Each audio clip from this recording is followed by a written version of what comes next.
Untuk mendukung tutorial komputer, kalian bisa mengklik subscribe. Halo, selamat datang di tutorial komputer.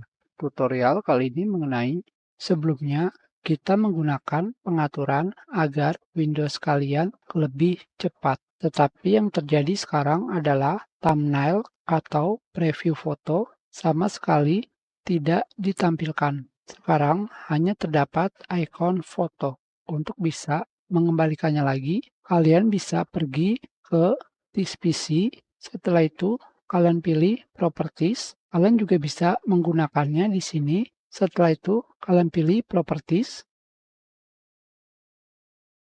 Setelah itu, kalian pilih lagi Advanced System Settings. Selanjutnya, kalian pilih tab Advanced Performance Settings. Di sini, kalian pilih Show Thumbnail instead of Icons. Setelah itu, kalian klik Apply, dan kita lihat di sini, sekarang foto kalian sudah menampilkan kembali thumbnail atau preview fotonya. Tentu saja, jangan khawatir, hanya menampilkan thumbnail ini tidak membuat komputer atau laptop kalian menjadi lambat. Kita sudahi, terima kasih.